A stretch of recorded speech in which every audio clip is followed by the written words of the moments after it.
Hello po sa inyong lahat mga ka-crypto. Ako po si Pinoy Crypto Trader at sa video na ito ay atin pong pag-uusapan ang tungkol sa balitang ito kung saan ang sabi po rito ay Analysts predict 100 times gain for these cryptos. Ayan, atin pong kikilalanin dito ang mga cryptocurrencies kung saan ay makakaranas na po ito ng 100 times na gain ayon po sa isang kilalang crypto analyst.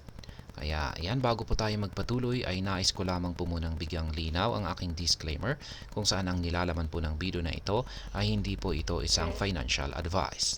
For education and information purposes lamang po ang layunin nito.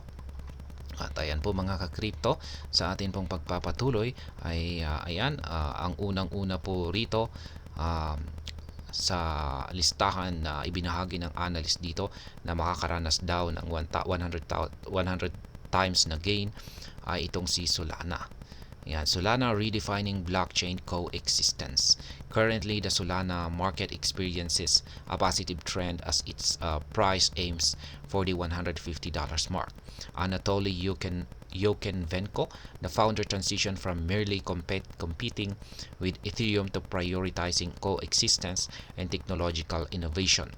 This shift in perspective might cultivate an ecosystem that is more collaborative and progressive for Solana. Ayan po. Positive daw ang trend na nararanasan nitong si Solana at posibleng umangat daw po ito sa presyong $150. Solana price range has been fluctuating between $140.04 and $142.27, with moving averages indicating bullish trend. The support levels at $124.87 and resistance levels at $150.32 and $155.54, suggesting potential for upward movement. Ayan. Yan yung kalagayan po ni Solana ngayon ay naglalaro po siya sa pagitan po ng presyong $140 at saka $142. At yung mga moving averages nito na indicators ay nagpapakita po ito na ito ay nakakaranas ng bullish trend or paangat po siya. Yung mga support levels naman or harang sa ibaba ay nasa $124.87. At yung harang naman po sa itaas ay nasa 150 at saka 155. Kaya pag malalampasan po ni Solana ang 150 hanggang 155 na price level ay posibleng magdulot po ito ng mas mataas na kanyang pag-angat sa presyo. Promising potential and forecast for significant growth characterize Solana future trajectory. However, challenges may emerge due to the essential requirement of consistent network stability and scalability. An emphasis on technological advancements coupled with fostering collaboration with Ethereum could potentially drive its success. Ayan. Yung pag-angat po ni Solana ay syempre hindi po yan magiging madali. Marami po siyang mga challenges na kailangang pagdaanan. Katulad po ng pag-aayos sa kanilang network para maging stable ito at magkaroon siya ng scalability.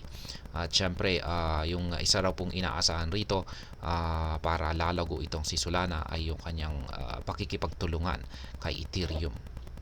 Ayan, ang sunod naman dito kay Solana ay itong si Ethereum. Regulatory advancement and ETF prospects.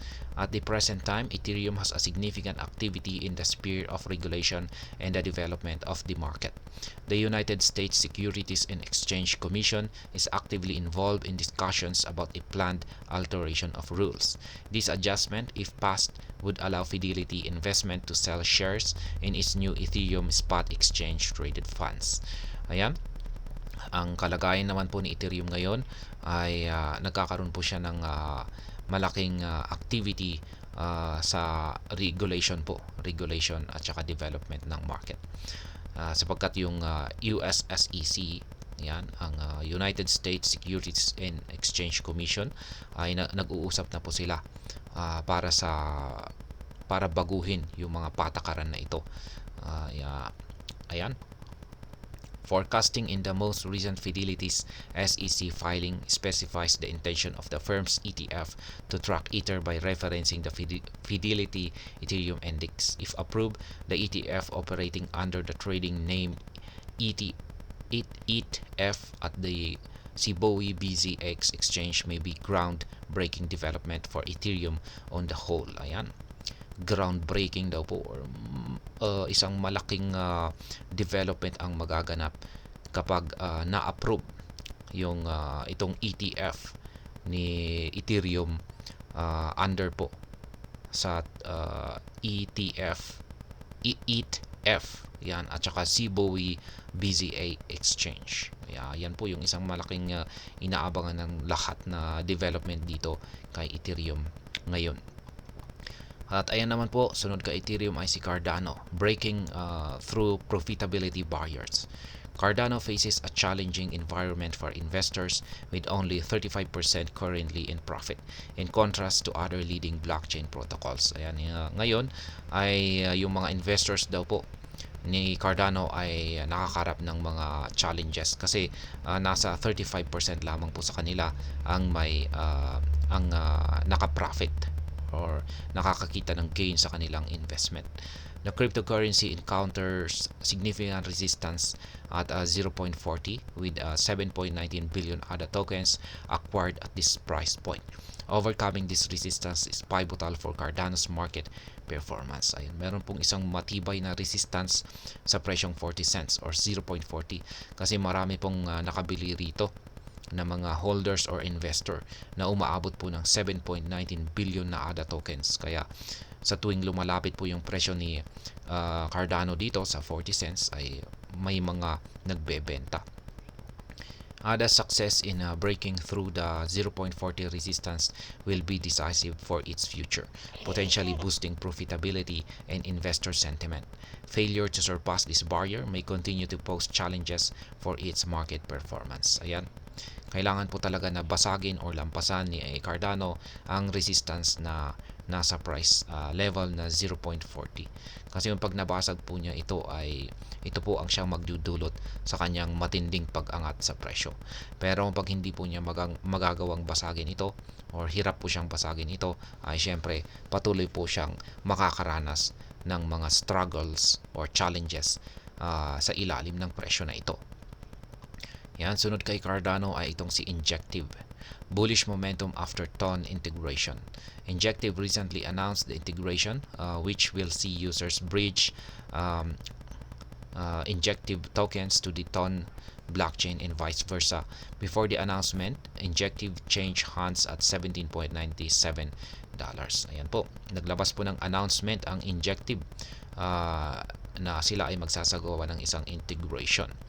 Yan, yung mga users ni Injective ay ayan, makikita po nila na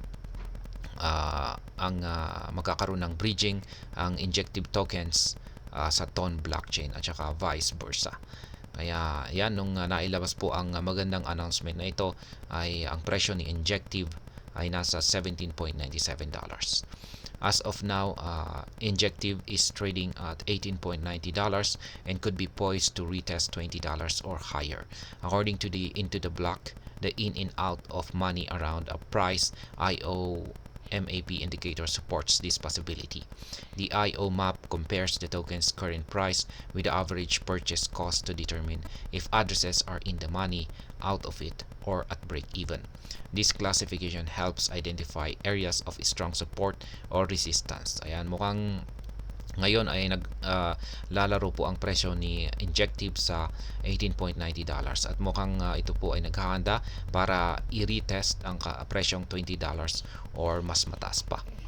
If sustained this push Injective's price to $20.22, continued buying pressure might even propel it toward the 21.67 resistance. However, if the buying momentum fades, Injective could face a downtrend, potentially dropping to $17.57. Kaya ayan, kung magiging matindi raw po ang mararanasan na buying pressure ni Injective, ay posible po siyang umabot sa presyong $21.67, kung saan ay ang sunod na isang matibay na resistance. Pero kapag nanghina po ang buying momentum ni Injective, ay posible po siyang bumagsak sa presyong $17.57. Kaya ayan po ang mga prediction ng mga analyst sa mga cryptocurrencies na ito na posible raw pong makaranas ng 100 times na gain. Yan po si Injective, yan po si Cardano, si Ethereum, at saka si Solana. At hanggang dito na lamang po tayo sa video na ito mga ka-crypto. Sana po ay inyong nagustuhan ang aking paliwanag sa video na ito. Kung inyo po itong nagustuhan, pag-click lamang po ang like button nito. Para naman po sa mga bago lamang dito, kayo po ay aking inaanyayahan para mag-subscribe. Pag-click na rin po ang bell icon nito dahil ito po ang siya magsisilbing notification nito sa mga bago kong videos na akin pong ina-upload sa aking YouTube channel na ito. Marami pong salamat sa panunood, ingat po tayo lagi at God bless po sa ating lahat.